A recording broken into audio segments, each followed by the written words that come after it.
Muito boa noite a todos e a todas. Com a permissão aqui da maestrina, que de fato é a nossa regente, eu trago aqui as boas-vindas a todos e ao professor Sérgio Alberto Feldman, que gentilmente aceitou ministrar esse curso do antijudaísmo ao antissemitismo, tema dos mais atuais. A comunidade judaica do mundo inteiro está sofrendo esses ataques e é um momento adequado para nós entendermos os porquês. Professor Feldman, o senhor está com a palavra. Em primeiro lugar, eu quero agradecer, porque eu já trabalhei com vocês, já fiz atividade com vocês durante a pandemia, né? Foi durante a pandemia, e foi bastante agradável e a interação foi muito boa. Hoje vocês deram a primeira falha comigo, que mandaram o link, mas eu vou perdoar, porque nós temos um histórico, muito bom de interação, de diálogo, então eu vou permitir. Mas eu entrei num estresse enorme aqui, porque eu tenho aquela formação, apesar que eu sou um judeu da Europa Oriental, digamos assim, Oiliche, judeu da Europa Oriental, eu tenho uma alma meio ieque, meio de judeu alemão. E assim, para mim, chegar na hora, chegar antes da hora, é um negócio assim incrivelmente importante. Tá? É o meu profissionalismo. Afinal das contas, eu acabei de me aposentar em maio de 2022, mas como diz um pesquisador francês, Bourdieu, ele diz: o hábito faz o monge. Eu continuo com hábito. Eu sou professor. Simão é professor, ele vai me entender, né, Simão? O professor tem uma alma de professor, aposentado ou não. Mas vamos lá.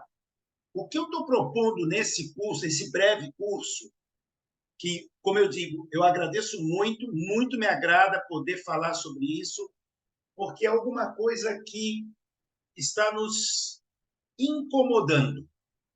Está doendo muito. A gente está ouvindo manifestações e falas que nos desagradam. Nos desagradam porque é uma atitude de longa duração. Eu vou tentar mostrar para vocês em história. Se fala, desde a metade do século XX, tinha um historiador chamado Fernando Brodel, e o Brodel falava de curta, média e longa duração. E ele falava que tem certas coisas que acontecem num curto período, um século, dois no máximo, algumas coisas num período maior, 300, 400, até 500 anos, e coisas que vêm desde a antiguidade até a contemporaneidade. E o antijudaísmo e o antissemitismo, que eu vou tentar conceituar para vocês, e vocês podem ir lendo já esse slide, porque fica mais fácil, eu não preciso reler ele depois, ele é um fenômeno de longa duração.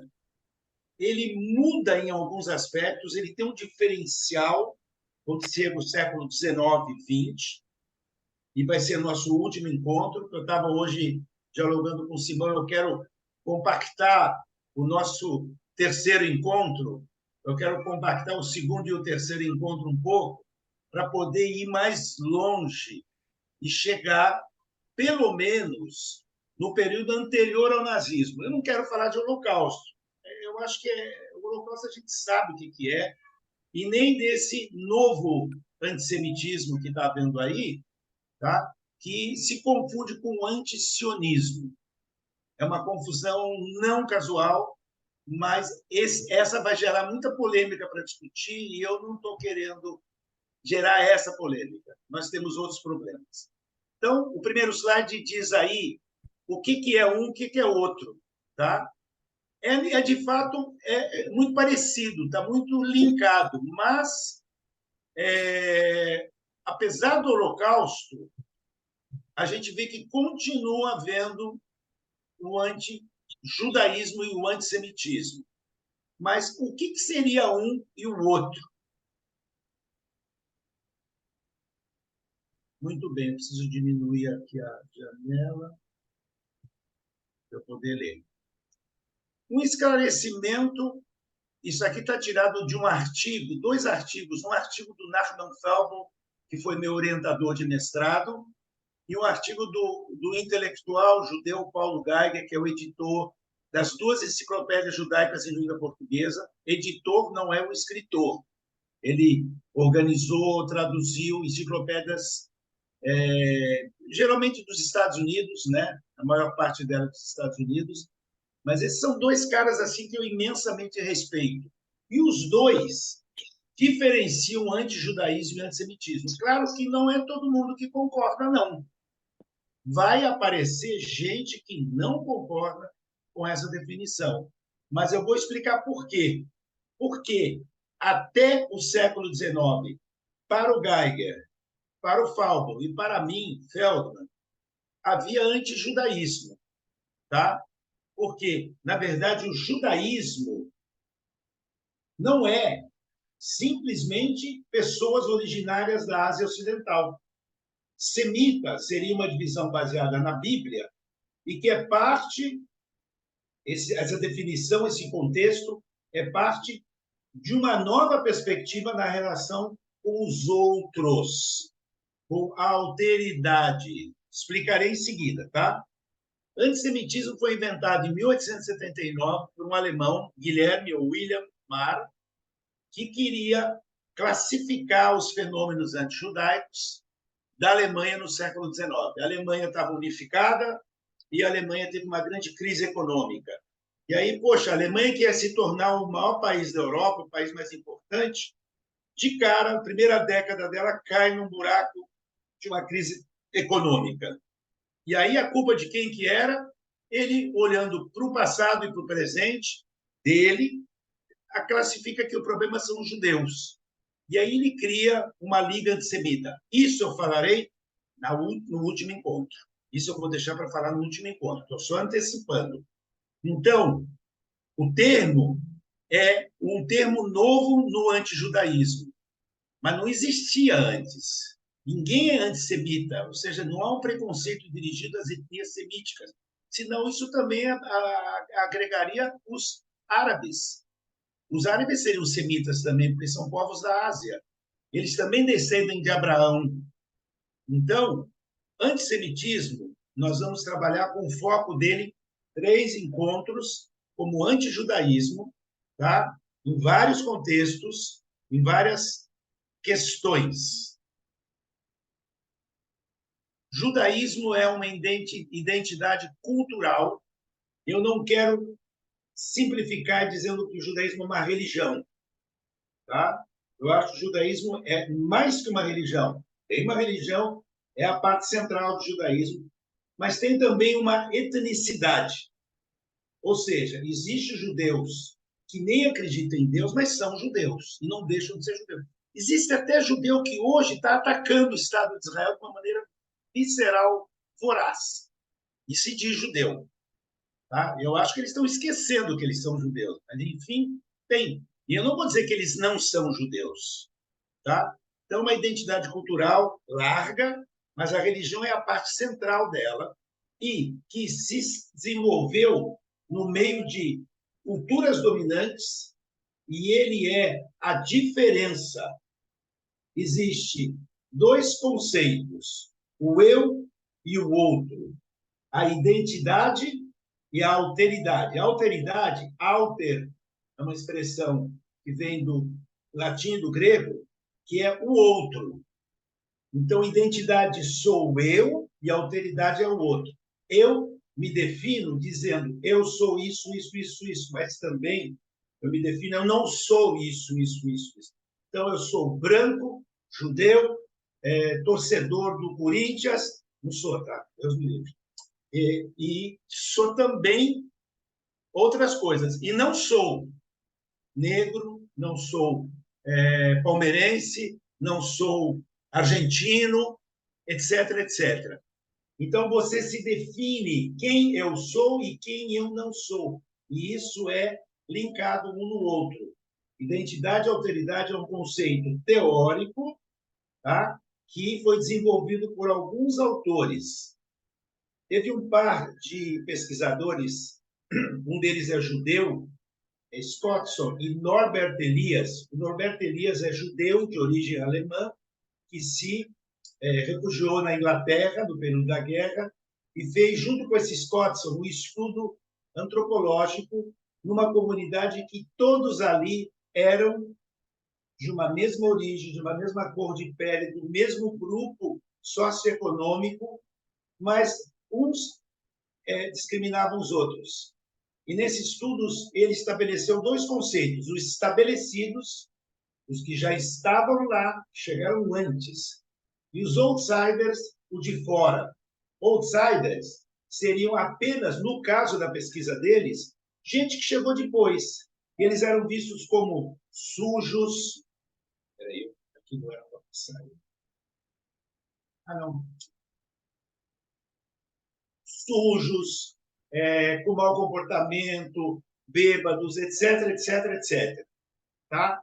Junto com o Norbert Elias e o Scottson, que são da década de 40, 50, apareceu no Brasil um grupo de trabalho, que esse Tadeu Silva e Kristen Woodward, que é americana. Eles fizeram estudos e acabaram de lançar uma obra coletiva há uns 20 anos atrás, que virou um patamar de teórico da ideia de identidade e alteridade. Eu me defino pelo que eu sou e eu me defino pelo que eu não sou, que é o outro. E, claro, existe aí uma questão de eu sou mais do que o outro, eu sou melhor do que o outro, eu sou diferente do outro. Então, a diferença tende a ser uma atração. Claro, a gente se atrai para algo diferente. Eu vejo uma cultura diferente, um ritmo diferente, eu vejo uma religião diferente da minha, eu posso me atrair por ela. Mas também a diferença tende a ser muito mais motivo de segregação. No caso específico dos judeus, eu toco dois pontos aqui para começar. Tá? O que faz o judeu ser diferente?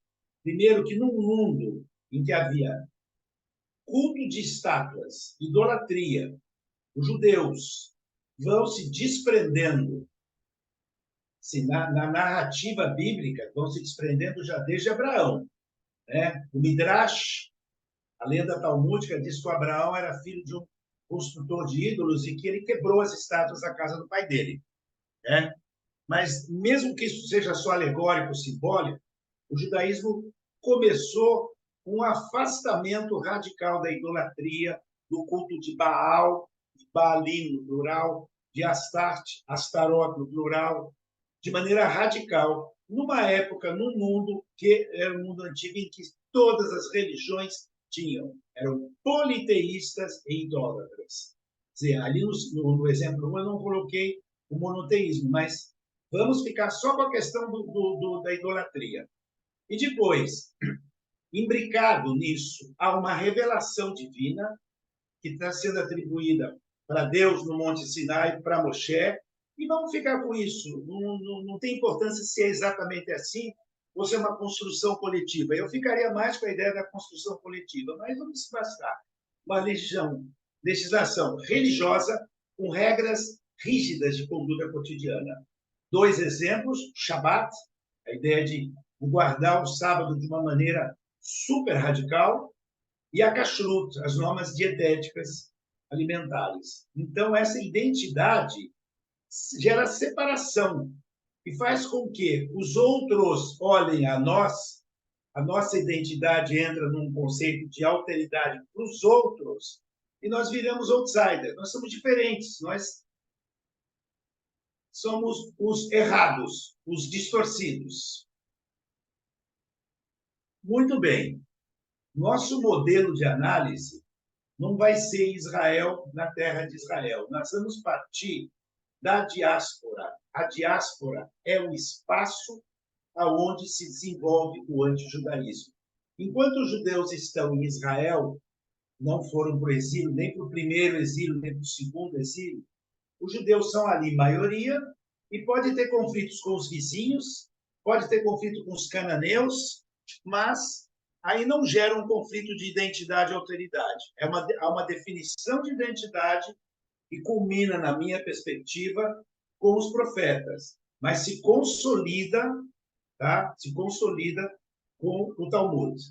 Então, primeiro exílio, segundo exílio, estão muito próximos dessa definição. Mas aí vemos o início de uma diáspora, de um galut. E os judeus vão se tornando gradualmente uma minoria tolerada. Tolerada não é amada, tolerada é minimamente respeitada juridicamente, mas diferenciada religiosamente. São monoteístas e negam idolatria, coisa que nenhum povo do mundo tem. Então, claro, vão ter um estatuto jurídico e vão obter autonomia para as suas comunidades. O melhor exemplo que nós podemos ter é um livro que é lido anualmente em Purim, o livro de Esther. E eu vou dar uma passada no livro de Esther muito breve, mas ele é uma lição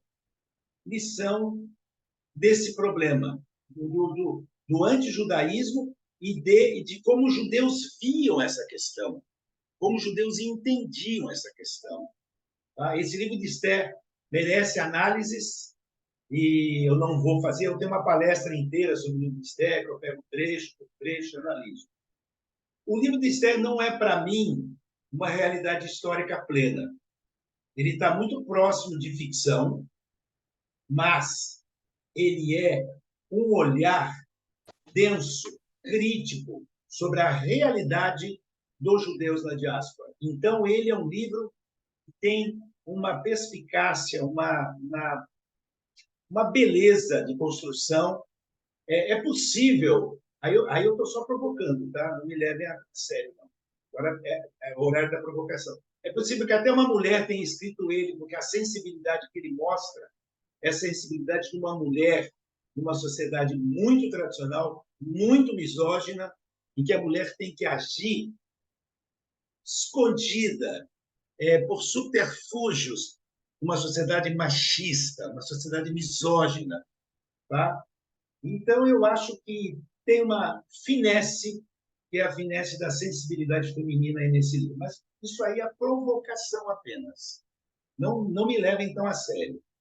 O Império Persa, descrito com detalhes, depois eu vou mostrar um mapa do Império Persa, era um império muito grande. Ele ia da Índia até o Mediterrâneo. Ele ocupava o Egito também. Então, ele tinha os dois grandes espaços de cultivo de trigo por irrigação, que era a Mesopotâmia e o Egito, ou seja, os lugares onde a maior produção de trigo estava dentro do Império Persa. Fora isso, ele ocupava outras regiões ricas e poderosas. Então, a descrição é do rei, do imperador ostentador, que ele resolve trocar de rainha. A história da Vashti também é uma história de misoginia, mas quem ganha é Esther. E a Esther é uma judia não declarada, ou seja, coisa muito comum, né? Judeus e judias, por subterfúgios diversos, se escondem, tá? Com medo até de preconceito. E aí sobe um primeiro-ministro soberbo, autoritário, que é o Aman. Interessante, tem uma alegoria aí. O Aman é dito como Agagita, e Agag é um rei amalequita da época do Saul. Ele é dito como descendente de Agag. Ele é um amalequita. Os amalequitas, para mim, se tornaram um símbolo. Praticamente, amalequitas são todos os inimigos do povo de Israel a partir daí. Então, poderíamos nos falar até que o Hitler seria um descendente de Amaleque. Não literalmente, não geneticamente, mas em termos da atitude, do olhar dele para os judeus. Amaleque seria um simbolismo muito grande. Esse Aman tem poderes imensos e se choca com o tio. A gente tem uma dúvida aí se é tio, se não é, mas vamos ficar com a tradição. Tio de Esther, Mordecai ou Mardoqueu. E o Mordecai, alegoricamente, mas esse alegórico tem uma riqueza muito grande, ele não se curva diante do ministro. Ora, os judeus não desrespeitavam a lei vigente. Não desrespeitavam. Aí tem um simbolismo. Se ele não se curvou aí, e depois ele vai virar ministro do rei, ele vai ter que se curvar diante do rei. Então, aí é um simbolismo. É o choque entre duas concepções de mundo, entre uma identidade e uma alteridade que se olham de maneira conflituosa. Então, Amã tenta obter do rei a permissão de exterminar não só o judeu Mordecai, quanto os judeus todos. E quais seriam as razões? E fica nas entrelinhas. Né? O aparentemente é uma questão de decreto de confisco, chacina, destruição de judeu, confisco dos bens. E ele convence o rei, que vive bêbado, que o povo judeu não respeitava a lei do rei. E fala assim, isso é uma das muitas traduções, mas ela basicamente comporta o que a gente considera que ocorria. E Amã disse ao rei Assuero: existe espalhado e dividido entre os povos em todas as províncias do teu reino um povo cujas leis são diferentes das leis de todos os povos. Até aí está certo. Espalhados em todas as províncias e as leis deles são diferentes das leis dos outros povos. Verdade. E aqui vem o fake. E que não cumpre as leis do rei, por isso não convém ao rei deixá-lo ficar. Isso aí, pessoal, é uma longa história, é uma longa duração de dizer que os judeus não têm espírito cívico, não têm espírito coletivo. E tem motivações. Tá? É uma questão que a gente tem que ficar sempre muito atento. Mas vamos seguir. Um rabino que não é contemporâneo a essa narrativa. É um rabino do período da Mishnah, tá? que paralelamente ao Yehudá Hanassi, ele foi aluno do Yehudá Hanassi, ele vai para a Babilônia e começa assim, a construir o que virá a ser depois a Guemará. É chamado Shmuel ou Samuel. E ele diz assim, mas ele está consolidando uma tradição judaica. A lei do rei é a lei de Deus. É um período. Eu coloquei pré-Mishnah, não é pré-Guemará, na verdade. Eu precisava ter corrigido isso. Século III depois da Era Comum. Já o Yehudá Hanassi já tinha escrito a Mishnah, e ele fala isso. E isso em aramaico, eu não sei aramaico, eu copiei. Dina de Malchuta Dina. A lei real, a lei do rei, é lei. Há três coisas que são exceção. Alguém quer me ajudar? Deixa eu abrir aqui a janela. Alguém quer me ajudar? Quais são as três exceções? Quando o judeu não pode obedecer à lei do rei. Quem quiser me responder, abre o microfone. A idolatria, não é? Sim. O incesto e o homicídio. Mas eu deixei cola, você viu. Então. Beleza. Olha só, o judeu, para obedecer à lei do rei, ele só não pode burlar três questões dentro do judaísmo. A idolatria, porque idolatria é a antítese do judaísmo. Você cultuar, seja um deus de pedra ou um líder de maneira cega, é idolatria.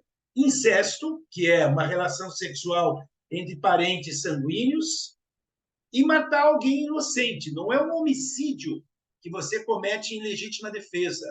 Não é um homicídio que você comete numa situação de guerra, mas é aquele de matar alguém que é indefeso, que não está te ameaçando, né? Não é legítima defesa. Então, essas três coisas você não pode fazer, mesmo se o rei te mandar. Mas, fora isso, obedeça. O judeu se enquadra. E vou dizer uma coisa, já que a gente está num grupo de pesquisa, um grupo de trabalho da sinagoga, todo ano me perguntam, mas por que tem no livro de rezas, que a gente está lá fazendo as orações, acaba de ler a Torá, e tem oração pelo presidente da República. né? Pois eu tinha os livros da minha mãe, que eram impressos nos Estados Unidos. Naquela época não se imprimia Sidurim e Mazorim no Brasil, e aparecia Oração pelo Presidente dos Estados Unidos da América. E eu tenho um livro também que é printado, é impresso na Inglaterra, e tem Oração pelo Rei da Inglaterra. O que é isso? É que, na verdade, os judeus se adaptam e não contestam o poder estabelecido. Não cabe aos judeus contestar. Óbvio, situações de extrema opressão, os judeus abrem a boca. Na Segunda Guerra, os partisãs se mobilizaram e lutaram contra o nazismo. Mas não em sistemas que toleram os judeus e permitem aos judeus viver dentro de uma tolerância e de um respeito. Então, os judeus sempre tiveram ao lado da lei do poder dominante exceções dignas de serem mencionadas, mas não é a regra. Ok? Então, há um aprendizado no livro de Esther, um grande aprendizado. Não, os judeus nunca fizeram. Vou voltar aqui, ó. Não obediência da lei do rei pela minoria. Isso é absolutamente falso. Claro que a lei do Shmuel é já posterior a esse período, mas já é um costume consolidado que o Shmuel apenas legisla, consolida ele. Os judeus nunca se opuseram a respeitar a lei estabelecida nos lugares que eles foram viver. Muito bem, então, é uma alegoria o livro de Esther, tá? Mas ele mostra uma articulação da autodefesa judaica. É a rainha, no caso, que não se declara como judia e salva o povo de extermínio. Mas temos outro simbolismo. O Mordecai é a espiritualidade, é a sensibilidade humana religiosa, é a empatia. São simbolismos que se extrapolam e, claro, há uma idealização. Os judeus não são todos assim, mas é a idealização, quer dizer, o que a gente gostaria que cada judeu fosse. Se são, se não são, não são. Mas esse é o ideal. E o Amã é a soberba materialidade, que são praticamente assim as coisas piores que podem ter essa alteridade. Então, claro, os judeus, então, na história de Esther, que é contada na sinagoga, trazendo as crianças, com gritos, com reco-reco, com palma, com o pé no chão, mas traz as crianças para, desde pequeno, entenderem que somos minoria, mas temos uma identidade e vamos tratar de manter a nossa identidade, mas o risco existe. Tá? Então, a diferença não é aceita. Então, essa diferença deve nos levar também a respeitar outras alteridades. Então, eu digo o seguinte, eu não concebo, eu não aceito, e aqui eu estou fazendo uma declaração ética, tá? Eu não concebo que judeus possam ser racistas. E se tem judeu racista, ele está contradizendo uma das essências do judaísmo, que é a ideia que todos são de uma mesma origem. Mas, enfim, pode-se discordar. Historicidade do livro de Esther. É questionável se ocorreu. Eu fiz um breve estudo, escrevi um artigo que está no meu site de artigos no academia.edu. Depois eu escrevo isso no final. academia.edu, meu nome. Lá estão meus artigos todos. Tá? Então, se alguém tiver interesse, entra lá, é gratuito, né? E é só fazer download. Eu tenho um pequeno artigo sobre Esther. É questionável se ocorreu, mas é um livro que mostra um grande conhecimento da monarquia persa e mostra uma sociedade misógina, muito rica, os rituais da corte persa e a multiplicidade de povos e cultura no Império Persa. Mas a sensação que a gente tem que ele está sendo projetado para o passado, que seria o Império Persa, no período helenístico. Tá? Ele joga para um passado não muito remoto um problema que os judeus tiveram com os reinos helenísticos. Explico. O grande Império Persa sucumbe a uma invasão grego-macedônia. O rei da Macedônia já havia conquistado a Grécia e resolve invadir o Império Persa. Era o Alexandre o Grande. O Alexandre o Grande era filho do Filipe da Macedônia e ele invade e conquista o Império Persa. E os seus generais, ele não tem filhos, ou ele tem filhos, os generais dão um jeito de matar, dividem o Império Persa em vários reinos e impérios. Aí eu vou dar uma ideia para vocês, está um pouco desfocado. Eu tentei ver se focava melhor, mas não consigo. Provavelmente eu coloquei. Isso é a invasão dos macedônios. Eles saem daqui, ó. Estou passando o mouse aqui, ó. Saem da Grécia, circulam aqui pelas cidades gregas, vão até o Egito, vão vencendo batalhas, vencem de novo aqui batalhas, circulam por todo o Império Persa. Eles consolidam uma aculturação inicial que pega forte no ocidente do Império Persa e pega muito superficialmente no oriente do Império Persa. Mas cria-se reinos. Um reino é o reino Seleucida, que é o reino daquele imperador que nos oprime na festa de Hanukkah, o Antíoco IV, tá? Esse aqui, ó, esse meio, digamos, amarelado. Depois, do outro lado, nesse azul, que transita entre o Egito e Israel, é o Império Ptolomeu. E aqui são os outros pequenos reinos, na Grécia um, na Macedônia e na Ásia Menor o outro. Mas, de uma maneira geral, eles trazem uma coisa que chama helenização. Helenização seria o seguinte: na grande era da internet, nós somos aculturados a várias coisas, mas uma delas, nós somos aculturados a mentira, a fake news. E a batalha da fake news pega todos nós. Às vezes a gente, sem querer, está fazendo fake news, porque a gente vê uma notícia, ó, que interessante essa notícia, a gente posta, para depois se dar conta de meia hora depois, ih, caramba, caí numa pegada, né? Mas existe uma cultura que é a predominante no mundo nos últimos 50 anos, pelo menos, até antes, que é a cultura da língua inglesa, Estados Unidos, principalmente. Séculos atrás, poucos séculos atrás, nós éramos afrancesados. Tudo que vinha da França era bacana, era moderno, era luxuoso, há pouco tempo atrás. Então, nós temos influências múltiplas de países do hemisfério norte. Tá? Mas, naquela época, a cultura que influenciava o mundo nessa região, digamos, no Mediterrâneo Oriental e na Mesopotâmia também chegava, era o helenismo. O helenismo era uma cultura grega reformada, mudada, né? E o helenismo era avassalador, ele seduzia, porque ele tinha uma cultura bonita, ele tinha os filósofos, ele tinha as questões do corpo e do esporte, ele tinha uma cultura avassaladora. E a briga que a gente vê em Hanukkah é entre o judaísmo e o helenismo, o conflito entre o judaísmo e o helenismo. Mas essa é uma outra história que fica para uma outra vez.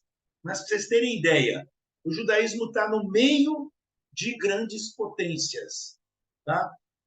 Grandes reinos, grandes impérios, e isso vai, claro, o helenismo vai olhar para os judeus de maneira depreciativa, porque os judeus até se helenizam parcialmente, até se influenciam. O judaísmo interage com a filosofia, interage brilhantemente. Toda a Idade Média a gente vê os judeus interagindo com o neoplatonismo, quer dizer, o Platão revisitado, o neo-aristotelismo, Maimônides, por exemplo, eu já fiz palestra aqui na sinagoga sobre Maimônides, né? O Aristóteles revisitado, e, sem dúvida, sem dúvida, o judaísmo interage com o helenismo, se influencia, mas tem um conflito também. São sempre assim, trocas e conflitos. No segundo encontro, eu vou falar para vocês do meu livro. Tá? Não me deixem terminar hoje sem falar do livro, que se houver interessados, eu vendo esse livro, mas não é uma questão de business, é uma questão de quem tiver interesse no livro. Então, no final, eu vou falar sobre ele. Mas, no meu livro, eu vou falar também na interação entre cristianismo e judaísmo. Eles se conflitam e se encontram, se atraem e se repulsam. E aqui também, o judaísmo e o helenismo é a mesma coisa. Só que esse helenismo vai gerar os primeiros mitos antijudaicos. E mitos antijudaicos, pessoal, alguns desses vão chegar ao século XX. Algumas das construções mitológicas antijudaicas começam no mundo antigo, passam pelo medievo e chegam à modernidade. E eu estou vendo hoje, só que, como eu falei, eu não vou entrar no presente, porque está me fazendo muito mal também. E também porque eu acho que eu não estou ainda pronto para falar sobre o que acontece agora. Questão que o historiador, às vezes, tem receio de entrar no presente. Tem uns historiadores malucos que entram no presente e falam a história do presente. Eu não, eu sou a história da história. Tá? Mas vamos lá, vamos seguir. Então, dentro desse mundo helenístico, greco-romano, tá? Nós vamos encontrar um choque cultural e o lugar onde mais isso se deu, onde o conflito é mais tenso, é numa cidade chamada Alexandria, que hoje está no Egito, na República do Egito, e que era a capital do Império Ptolomeu. Era um império helenístico que estava basicamente no Egito e cercanias, inclusive ocupava Israel no começo. Eu tive um aluno de um colega meu, esse Nicodemo Valim de Souza, que ele fez um mestrado muito interessante sobre conflitos entre 3 grupos na cidade de Alexandria: egípcios, gregos ou macedônios e judeus. Essa cidade de Alexandria era a maior cidade do mundo no Ocidente. Possivelmente na China tivesse cidades mais populosas. Mas eu não sei essas cifras. Mas no Ocidente era a maior cidade do mundo. E essa cidade é um polo cultural riquíssimo. Polo cultural riquíssimo. Uma das 7 maravilhas do mundo antigo era o Farol de Alexandria. Tá? Mas, de fato, uma das maiores coisas que tinha em Alexandria não era o farol, mas era a biblioteca. Uma biblioteca muito grande, muito desenvolvida, que tinha obras culturais, e, lastimavelmente, ela foi devastada e afetada por terremoto e queima de alguns livros em algum momento, e se perdeu. Mas Alexandria é o lugar do encontro, da troca cultural e do conflito entre gregos, judeus e egípcios. O trabalho desse menino está no portal de dissertações e teses da Universidade Federal do Espírito Santo. Eu fui banca dele, trabalho muito interessante do Nicodemo, um amigo meu ainda. Tá? Mas vamos tentar continuar. O que aconteceu em Alexandria? Lá em Alexandria, entre outros, nós tivemos um dos criadores do fake news. Tá? A gente sabe que o fake news é uma realidade atual, que acontece na esquerda e na direita, né? Foi mais intenso nas últimas décadas na direita, mas também acontece na esquerda. E o escritor Maneton, que era uma espécie de sacerdote e escritor, ele criou um fake news sobre os judeus, que os judeus não foram libertados por Moisés. Eles foram expulsos pelo faraó porque eles tinham doenças contagiosas. Eles eram leprosos. Então, foi uma expulsão e não foi uma libertação, e que eles criaram essa história de Deus libertando das pragas, etc, etc. Quer dizer, mexendo com uma coisa que, para nós, é a base da nossa identidade coletiva, que é o Êxodo. O Êxodo é a fundação. Tá bom que Abraão, Isaac, Jacó, tal, mas o Êxodo é a consolidação de uma identidade coletiva, que culmina com a entrega dos mandamentos. Tá? E ele vai lá e cutuca. Não, foram expulsos, eram leprosos. Claro, numa polis, a polis é um modelo de cidade em que a cidadania é a chave da continuidade dessa cidade. Então, ela oferece a quem é cidadão muita dignidade, muita. Então, dá direitos e dá proteção em troca de 3 coisas, tá? Culto aos deuses da polis. Complicou aqui, tá? Já volto. Guerreiro e defender o coletivo. Não tem espaço para cidadania para mulheres, estrangeiros, escravos e menores. O menor pode crescer e se tornar cidadão. O escravo pode se libertar, mas não passará de um liberto, ele nunca vai ser cidadão. O estrangeiro pode, sim, tolerado e respeitado, e pode servir até no exército, mas ele não vai ser cidadão. E mulher, com certeza, não terá cidadania. Ou seja, é só para os filhos de pais cidadãos.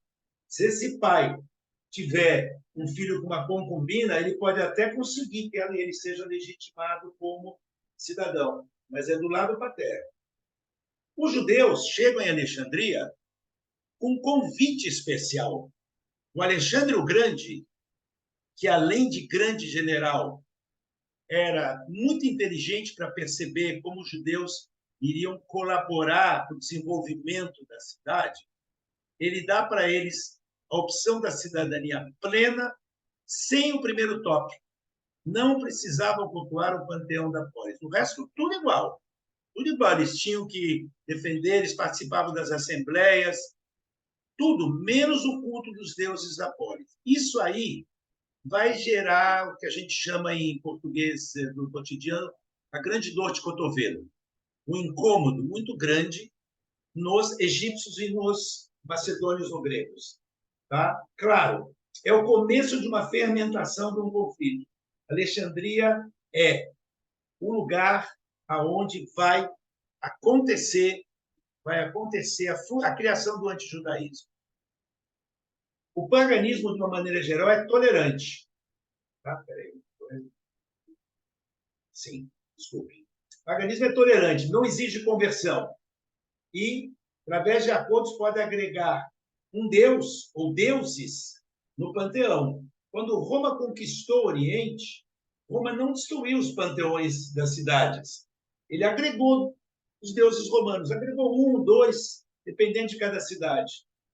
O olhar para os judeus do Alexandre e depois de algumas grandes figuras romanas, de Roma imperial, Roma republicana e Roma imperial não cristã. Roma pagã, tanto república quanto império. Vai ser condições especiais, respeito, mas traz também despeito. Alexandria vai ser o lugar de maior tensão com os judeus, entre os grupos em geral. E depois vai ter conflitos entre cristãos e pagãos. O Maneton, que eu já citei, que falou na História do Egito dele, falou que os judeus foram expulsos. Um tal de Apion, que o Flávio Joséfos, que é aquele escritor, Yosef Ben Matitial, escreveu sobre a guerra dos judeus, da destruição de Jerusalém pelo imperador romano Vespasiano e pelo filho dele Tito, né? E ele escreveu uma obra contra o Apion e uma obra chamada Antiguidade Judaica. Todo mundo falou, há décadas atrás ainda, eu me lembro que se jogava muita pedra no Flávio Joséfos porque ele se pôs do lado dos romanos. Na verdade, ele foi um grande defensor do judaísmo nessas 2 obras, Contra Apião e Antiguidade Judaica. E a Guerra dos Judeus não é uma obra contra os judeus, não. Ele, apesar de ter passado para o lado romano, nunca negou a sua identidade judaica. Esse é o livro dele. Aqui são duas versões, as obras completas em inglês, e tem várias traduções. A maioria são boas. Eu não sei dizer qual que é a melhor, porque eu não entendo de traduções. Eu li ela em português numa dessas edições nacionais. Não é nenhuma dessas duas, não. Tá? E nele ele defende os judeus. Ele fala que antes de haver Atenas, já tinha Moisés recebendo a Torá. Ou seja, a religião mais antiga, mais tradicional, guardem essa fala, porque desculpa, semana que vem, eu vou falar disso entre cristãos e judeus. Havia um respeito muito grande no mundo antigo pela antiguidade de uma crença. É uma crença embasada, é uma crença tradicional. O fato de uma crença ser embasada, tradicional, dava valor para ela. Ela é muito antiga. E uma coisa nova era uma coisa ainda questionável, duvidosa. E o judaísmo vai se embater com os cristãos em cima dessa idade. Mas aqui é o paganismo e o judaísmo. E o Flávio Joséfos, na Antiguidade dos Judeus, mostra que o judaísmo é profundamente enraizado, é uma religião honrada, que tem uma longa história, muito anterior a Roma e à Grécia Antiga. Tá? Então, eu acho que ele tem que ser respeitado. A obra que eu li é essa aqui, Juruá, a tradução da Juruá, foi a que eu li. O Juruá é do lado da minha casa antiga. Agora, eu vou pegar alguns estigmas e mitos que vão se manter até a contemporaneidade. Num livro, Pequena História do Antissemitismo, do Fontet, é um livro básico, para ficar só no básico mesmo. Algumas ironias e conceitos clássicos sobre o judaísmo. Circuncisão. O Heródoto é respeitoso e diz que vários povos faziam a circuncisão. O Heródoto não questiona, ele só descreve. Mas o Apion ridiculariza a circuncisão, dizendo que é uma espécie de castração. O Marcial, que é um retórico romano, fala que isso é uma das muitas obscenidades dos judeus. E também dizem que a circuncisão é uma maneira de dificultar a entrada, fechar a porta aos outros. Shabat. Suetônio, que escreve A Vida dos Césares, ele fala que o Shabat é um absurdo, porque da ociosidade a 1/7 da vida. Os nobres romanos não trabalhavam, só treinavam para a guerra, os escravos trabalhavam para eles. Mas o Shabat eles têm que implicar. O Apion diz que os judeus tiveram uma doença da virilha no Êxodo. E o Maneton diz que os judeus eram leprosos. Monoteísmo e negação da idolatria. O Apion, o Posidônio e o Plutarco diz que, na verdade, os judeus têm um Deus escondido, que é uma cabeça de um astro de ouro. O Petrônio diz que os judeus têm um Deus escondido, que é o porco, que é uma baita ironia. Mas o Pompeu, descrito pelo Tácito, o Tácito cita o Pompeu. O Pompeu conquistou Jerusalém, ele pegou no braço do sumo sacerdote e falou: eu quero ver o teu santo dos santos, o Kodesh HaKodashim. E a narrativa em latim, nulla intus deo effigem vacum sede netinania arcana. Não tem nada lá dentro. É vazio. Não tem. Não tem estátua, não tem imagem, não tem Deus, não tem nada. É um recinto vazio. Vamos lembrar que não tem mais a Arca Sagrada. O Spielberg já tinha levado ela para o Egito. Vocês lembram que o Spielberg levou ela, né? Então, já tinha levado. Então, a narrativa é que, logo depois do Roboão, os egípcios vieram e sequestraram a arca. Por isso que o Spielberg levou ela lá para o Egito e começa o Caçadores da Arca Perdida lá. Mas, enfim, não tem nada dentro. Ou seja, os judeus não cultuam Deus. Eles são, coisa que horrorizava a sociedade do mundo antigo, eles são ateus. Tá? E aí vem a coisa que vai pegar, e nós vamos falar disso de ponta a ponta nesses 4 encontros. Assassinato ritual. Os judeus sacrificavam seres humanos. Versões diferentes, uma vez por ano no templo. Apion relata que o Antíoco IV, que é aquele que brigou conosco em Hanukkah, escreveu isso. O Demócrito é mais modesto, de 7 em 7 anos. A acusação depois passa para os cristãos. Os cristãos estão sacrificando seres humanos. Mas quando os cristãos chegam ao poder, eles jogam isso para os judeus. Estudaremos isso no segundo para o terceiro encontro. Tá? Essa ideia do assassinato ritual. Não vamos nos esquecer disso, não. Normas dietéticas, kashrut. O Plutarco analisa razões higiênicas. Tá? Então, pode ser. Mas há um mito da insociabilidade dos judeus, que a razão é para ficar separados de todo mundo. Essa noção de que os judeus se consideram superiores, que eles se dizem o povo eleito, já tem essa polêmica no mundo antigo. Eles negam ídolos, constroem uma teologia e uma escatologia excludentes. É nós e nós, só. Acusações diversas, e tem terminologias em grego. Acebeia, impiedade. Ateotes, ateísmo. Amíxia, insociabilidade. E misantropia, misantropoi, inimigos dos homens. Quer dizer, os judeus são fechados, arredios e não têm nenhuma empatia com o próximo.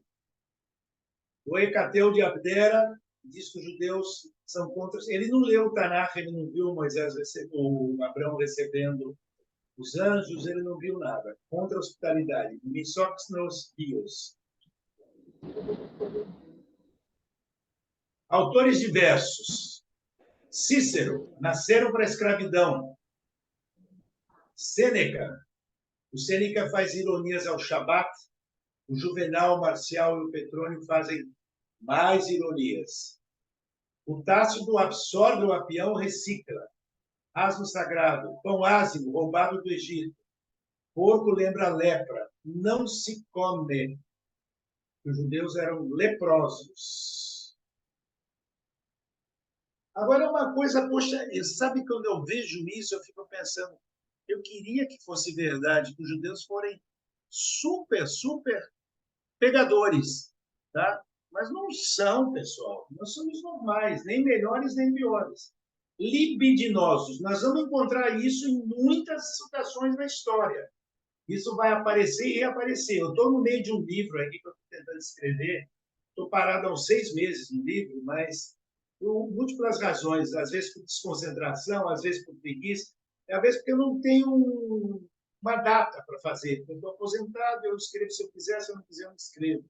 Mas estou escrevendo um livro sobre sexualidade, repressão do corpo, controle do corpo. Mas, assim, há um olhar dos padres da igreja, dos quais eu falo daqui uma semana, em relação aos judeus, dizendo que os judeus eram profundamente sexuados, libidinosos. Tá? Agora, entre si são honestos, mas com outros são traidores, aproveitadores, exploradores. E define-se eles como misantropia, odium humani generis, semelhanças com os cristãos no período que os cristãos são perseguidos. Isso aqui é um trecho de um texto que eu passei para o Simão, e eu pedi para ele passar, mas não deve ter dado tempo, não. Esse artigo está no academia.edu e no ResearchGate, mas eu passei uma versão, um rascunho dele, mas que está bem legível. É um texto chamado A Posição Jurídica da Minoria Judaica no Códex Teodosiano. Ele já entra no encontro daqui uma semana, no dia 21. Ele já entra no encontro. Tá? Então, vocês vão perceber que parte do que eu vou falar hoje vai cruzar com o segundo encontro. É proposital. É proposital. A relação entre Roma e os judeus alternou diversas realidades. Quando Roma era uma república, Roma ocupou a Judéia. E quem ocupou a Judéia foi Pompeu Magno, que era o parceiro de Júlio César no primeiro triunvirato. O Pompeu respeitou a autonomia judaica, manteve tolerância. Depois dele, Marco Antônio e Otávio, e o Júlio César também, que derrota o Pompeu, eles mantêm essa atitude de respeito e tolerância. Eles não proíbem os cultos no templo, eles não perseguem os judeus, eles deixam os judeus manterem completamente seus costumes. E o Império, que entra depois com o Otávio, com o Augusto, Otávio Júlio César se torna depois o Augusto, o primeiro imperador. Muda de nome, mas é o mesmo cara, é Otávio Júlio César. Ele mantém a tolerância aos judeus e mantém o templo. Eles podem cultuar o seu Deus, mas respeitarem Roma. Tem certas situações que vai ter crise, porque o costume romano era incluir no panteão deuses de Roma. E na época do Calígula, por exemplo, o Calígula quer colocar o Júpiter lá no Templo de Jerusalém. Mas ele acaba sendo derrubado antes disso, já ia ter uma revolta. Então, tem uma tensão ainda, mas na maior parte do tempo há tolerância aos judeus e eles mantêm a autonomia religiosa, seja na Terra Santa, em Israel, seja nas províncias da diáspora. Mas o conceito que é desenvolvido é o conceito de religio licita. Isso em latim, mas em português não é muito diferente. Religião legal, religião tolerada. Tá? Esse conceito, essa briga por isso, vai entrar no nosso segundo encontro, porque o cristianismo quer herdar essa condição. O cristianismo vai entrar com os judeus dizendo: nós somos os herdeiros de Abraão, Isaac e Jacó. Mas isso nós vamos falar no próximo encontro, e eu falo isso no livro também. Mas acontece que os judeus, sendo religião lícita, mesmo assim eles prezavam muito pela sua identidade, mas também por sua liberdade. Havia uma questão assim: nós somos originários de uma fuga do Egito com o apoio de Deus, mas é uma revolta que a gente fez contra uma potência como o Egito e conseguimos arpar e sair de lá. Então Deus vai nos ajudar, nós vamos ficar independentes mesmo com esse Império Romano poderoso. E os judeus vão fazer várias revoltas contra Roma. A maior delas, que é fatal para nós, ela começa no ano 66 da Era Comum, já no que os cristãos chamam depois de Cristo, 66, e ultrapassa a destruição do templo, que é no ano 70, porque até 72 vai ter Massada resistindo lá no Mar Morto. Então, são 6 anos, ou quem quiser só 4 ou 5, em que os judeus lutam contra Roma, ganham no começo e depois são derrotados, o templo é destruído, queimado, depois Massada é tomada. E depois vão ter mais 2 séries de revoltas. Na diáspora, entre 112 e 115 da Era Comum, e 132 e 135, a revolta de Bar Kokhba, que nós celebramos no Lag BaOmer. Tá? Roma não persegue o judaísmo.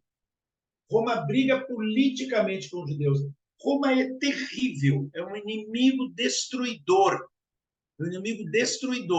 Mas Roma não passa por cima da religião lícita. Mesmo com 3 blocos de revoltas violentos. Claro, não deixa construir o templo de novo. Isso vai ser toda uma demanda dos judeus. Queremos construir de novo, queremos. E não tem o 3º templo.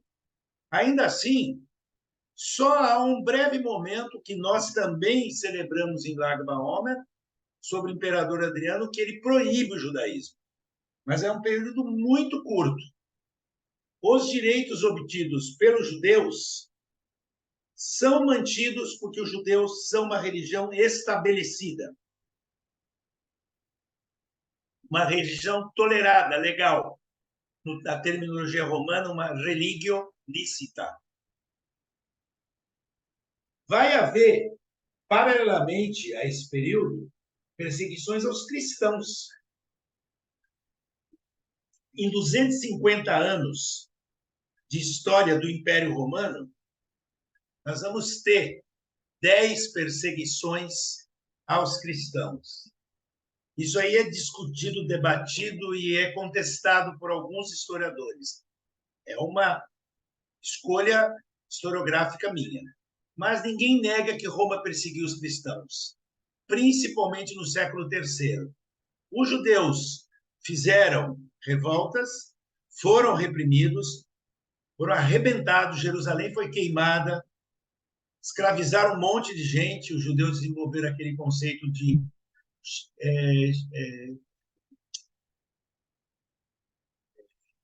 resgate dos cativos, tá? E que a gente está agora vendo acontecer lá em Israel, essa intensidade que o povo judeu tem quando tem judeus que estão em situação de rapto, sequestro, escravização, seja o que for. Esse movimento todo é uma coisa tradicional do judaísmo. Israel está repetindo o que é tradicional no judaísmo. Tá? O resgate dos cativos. Então, vai ter revoltas, mas a autonomia não se perde.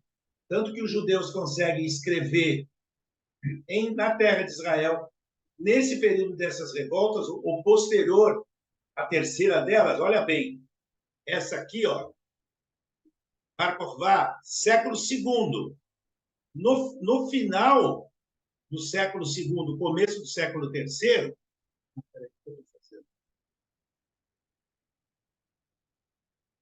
vai se escrever a Mishnah, Yehudá Nassi, tá? Na virada do segundo para o terceiro. Então, se escreveu em Israel, as condições não eram perfeitas em Israel. Meu livro. Pega para mim. Meu livro. Bom, mas aí tem a mudança. E essa mudança vai reverberar no próximo capítulo, no próximo encontro. Ascensão de Constantino. O Constantino está brigando pelo poder, tá? E ele faz uma aliança. Primeiro,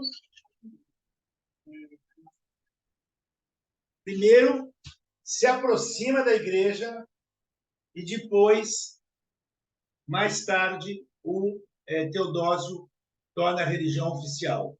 Então, tem o chamado Édito de Milão, Concílio de Nicéia, dos imperadores,